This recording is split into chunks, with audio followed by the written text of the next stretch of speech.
জুলাই বিপ্লবের রক্ত ভেজা জুলাই জাতীয় সনদ কি তবে অকার্যকর হয়ে পড়ছে? রাজপথের মিত্ররা কি তবে সংসদের ভেতরেই বিভক্ত?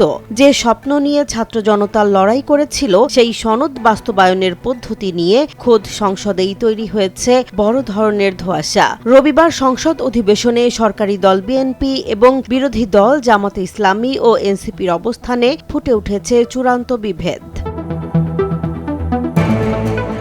ঘটনার সূত্রপাত জুলাই জাতীয় সনদ বাস্তবায়নের পদ্ধতি নিয়ে। বিএনপি সাফ জানিয়ে দিয়েছে, তারা দলীয় প্রধান তারেক রহমানের নির্দেশে যে নোট অব ডিসেন্ট বা ভিন্ন মত সহ সনদে সই করেছিল তারা সেটিই অক্ষরে অক্ষরে মানবে। স্বরাষ্ট্রমন্ত্রী সালাহ উদ্দিন আহমদের মতে সংবিধানের পরিবর্তন হতে হবে সংসদীয় প্রক্রিয়ায় সংশোধনের মাধ্যমে। তারা সাফ জানিয়ে দিয়েছেন, সংবিধান সংস্কার পরিষদ বা অন্য কোনো বিশেষ ব্যবস্থার চেয়ে সংসদই বড়।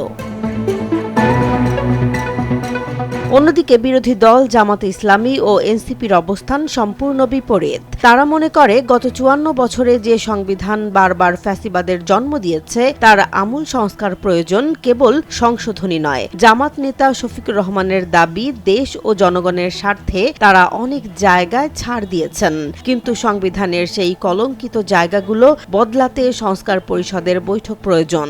এনসিপি নেতা আখতার হোসেন তো আরও এক ধাপ এগিয়ে প্রশ্ন তুলেছেন, জনগণের আকাঙ্ক্ষার বাইরে গিয়ে এখন কেন সরকার পিছু হটছে? বিতর্কের মূল কেন্দ্রবিন্দুতে রয়েছে কয়েকটি সংবেদনশীল ইস্যু। স্বরাষ্ট্রমন্ত্রী সালাহ উদ্দিন আহমদ অভিযোগ করেছেন, শেখ মুজিবুর রহমানের ছবি সরানো এবং সংবিধানে আল্লাহর ওপর পূর্ণ আস্থা ও বিশ্বাসের বিষয়টি নিয়ে আগে ঐকমত্য হলেও শেষ পর্যন্ত সনদে তা রাখা হয়নি। অন্যদিকে বিএনপি বিচার বিভাগের পূর্ণ স্বাধীনতার পক্ষে থাকলেও বিচার বিভাগের সার্বভৌমত্ব মানতে নারাজ। তাদের মতে সার্বভৌমত্ব কেবল জনগণ এবং সংসদের। এই সংসদীয় দ্বন্দ্বের ফলে জুলাই সনদের বাস্তবায়ন এখন বড় ধরনের অনিশ্চয়তায়। জামাতের অভিযোগ, সংবিধানের দোহাই দিয়ে জনরায়কে অবজ্ঞা করা হচ্ছে, আর বিএনপি মনে করে সংবিধান সংস্কারের নামে বিদেশ থেকে আমদানি করা কোনো পদ্ধতি বা কালারেবল লেজিসলেশন তারা গ্রহণ করবে না।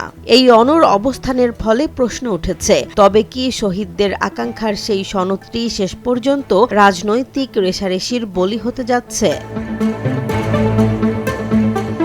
সব মিলিয়ে বিএনপি বিদ্যমান আইনি কাঠামোর মধ্য দিয়ে সংস্কার চায়, যাতে ভবিষ্যতে কোনো আইনি জটিলতা না হয়। অন্যদিকে জামাত ও অন্যান্য দলগুলো একটি বৈপ্লবিক পরিবর্তন চায়, যাতে ফ্যাসিবাদের পুনরুত্থান চিরতরে বন্ধ করা যায়। এই পদ্ধতিগত মতপার্থক্য জুলাই বিপ্লবের পরবর্তী রাজনৈতিক স্থিতিশীলতাকে চ্যালেঞ্জের মুখে ফেলতে পারে। জেসমিন জাহান, নিউজ ডেস্ক, জনবাণী।